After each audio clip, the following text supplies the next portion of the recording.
On the battlefields of the Eastern Front, one aircraft came to embody Soviet resilience and German dread. The Il-2 Sturmovik, nicknamed the Flying Tank, was not built for elegance or speed. It was built to survive, to strike, and to terrify. To Soviet soldiers, it was a guardian angel. To German troops, it was something darker, a mechanical beast that refused to die. This is the shocking truth about what Germany really thought of the Il-2.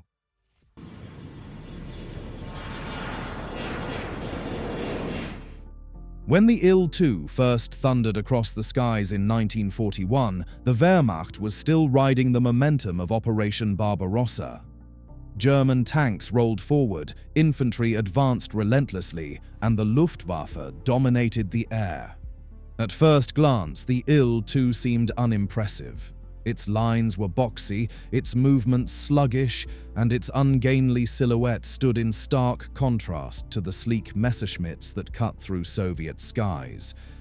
But the Germans soon realized that this aircraft was not like the others. The Il-2 was designed as a close support aircraft, tasked with ripping through tanks, columns, and fortified positions. To German ground units, it appeared suddenly and often without warning, swooping low over the battlefield.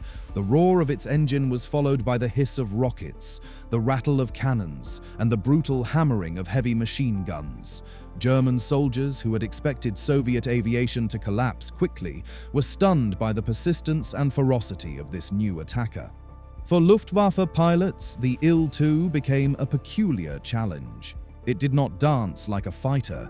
It did not evade like a bomber. Instead, it absorbed punishment, pressed on, and struck targets with surgical brutality. Early encounters left German commanders unsettled. Reports circulated of entire units stalled or destroyed in minutes by waves of these aircraft. This was no ordinary plane. It was a weaponized tank with wings, designed to chew through the very backbone of blitzkrieg. And for the first time, German forces began to sense that the eastern skies would not remain theirs uncontested.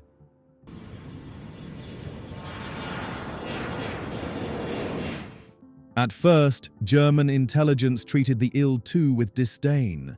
Analysts labeled it crude, clumsy, and poorly suited for the fast, maneuverable battles they preferred.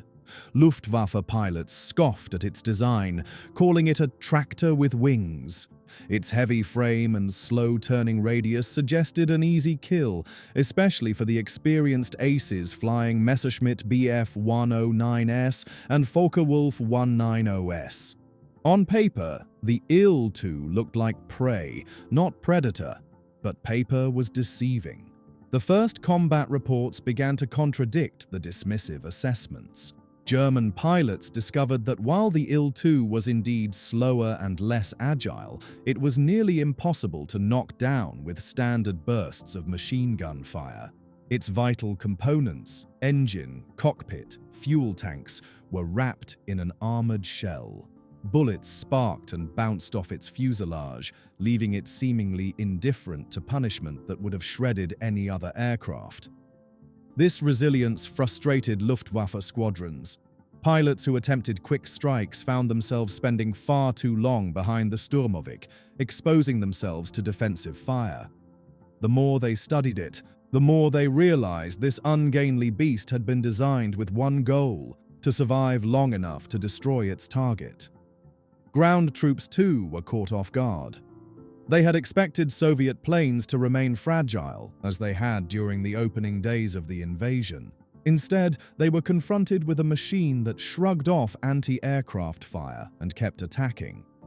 German accounts described the shock of entire units being pounded while their weapons seemed useless against the intruder. The Il-2, once mocked as clumsy and obsolete, began earning grudging respect. It may not have looked like much, but in the brutal logic of the battlefield, survival and destruction mattered more than elegance. And the Sturmovik had both.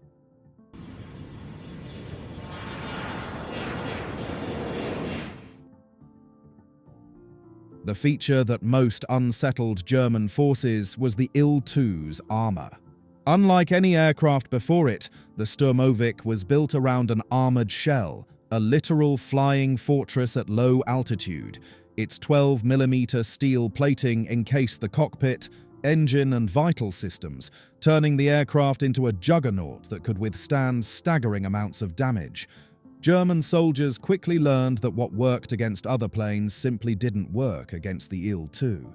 Frontline accounts tell of machine gun nests emptying entire belts into a single Sturmovik, only to watch it complete its attack run and climb away.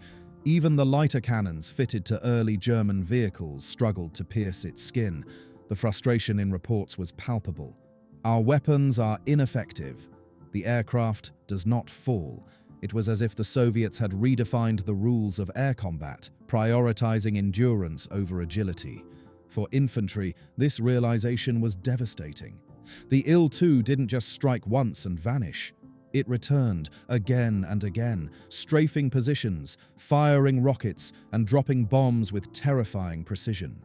Soldiers described the dread of hearing its engines overhead, knowing that nothing short of a direct flak hit could stop it.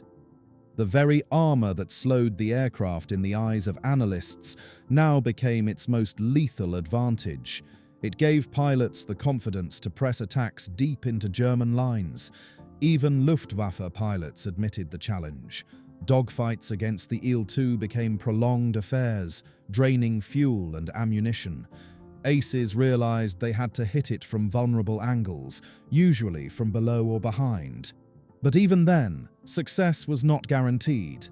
The Il-2 absorbed punishment like no other, and in doing so, it crushed German confidence.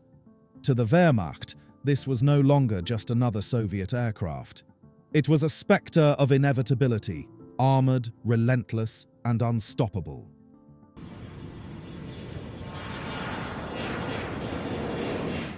The Luftwaffe had faced many formidable aircraft, but few inspired the kind of exasperation the Il-2 did. It wasn't just the plane itself, it was the numbers. By 1942, Soviet factories were churning out Sturmoviks at an industrial scale, sending them to the front in swarms. For every German fighter squadron, there seemed to be dozens of Il-2s pounding away at columns, trains, and defensive positions. Luftwaffe pilots discovered quickly that the Sturmovik was rarely alone. It flew in tight formations, shielded by Soviet fighter escorts like the Yak-1 and Lajj-3. Even if a pilot managed to break through and line up a shot, the odds of surviving the encounter were slim. The result was a grinding war of attrition that wore down Germany's best aces. For ground troops, the psychological toll was worse. They learned that even after shooting down one or two attackers, more always followed. German accounts describe skies darkened by formations of Sturmoviks, each wave hammering with rockets and bombs until entire positions were obliterated. Blitzkrieg had been built on speed and initiative, but under relentless Soviet air assault, momentum stalled. The Il-2 wasn't just an aircraft, it was a strategy, a statement of Soviet endurance. And for the Luftwaffe, no matter how many fell in flames, more kept coming. Outnumbered and overwhelmed, German pilots began to understand. The Sturmovik wasn't just difficult to fight, it was impossible to escape.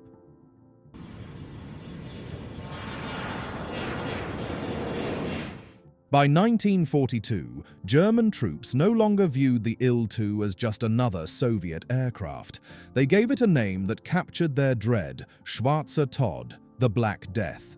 The nickname spread quickly through Wehrmacht ranks, born not out of admiration, but out of fear. The Il-2's presence meant devastation was minutes away.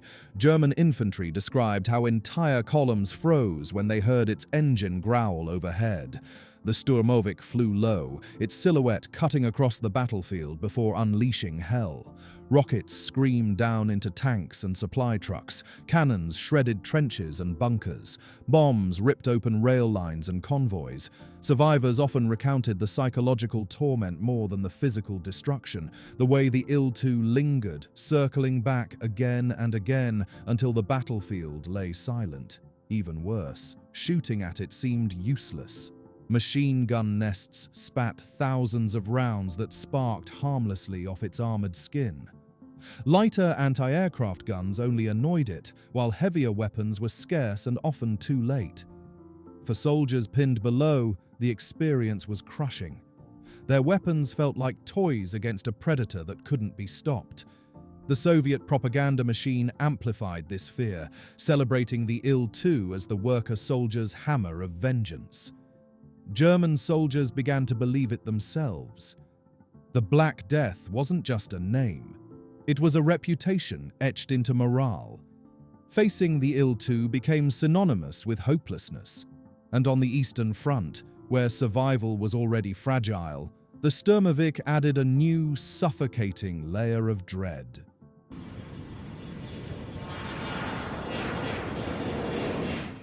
The Luftwaffe prided itself on tactical ingenuity.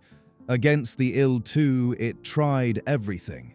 Experienced aces developed strategies, instructing pilots to attack from below where armor was weaker, or to target vulnerable components like the radiators and control surfaces.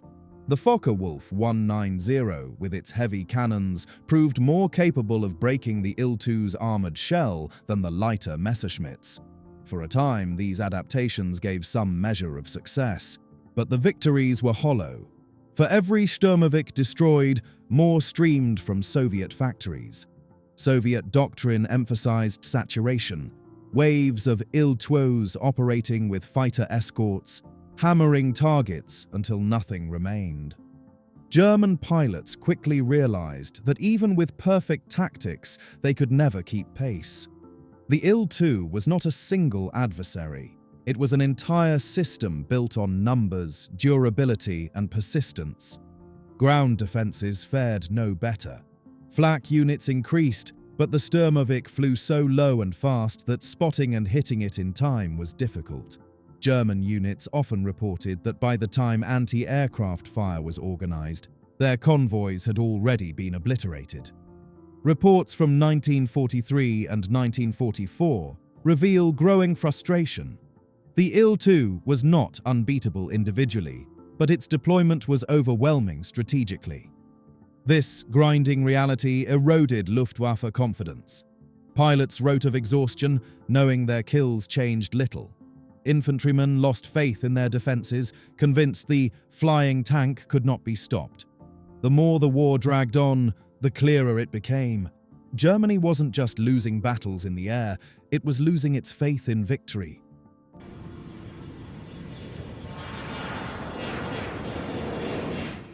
When the war finally ended, the Il-2 remained burned into German memory as one of the defining terrors of the Eastern Front. It wasn't graceful like a Spitfire, nor was it a record breaker in speed or altitude. Yet it had done something far more impactful. It had broken morale. German veterans spoke less of its specifications and more of its presence, the way its shadow heralded destruction and its resilience mocked their weapons.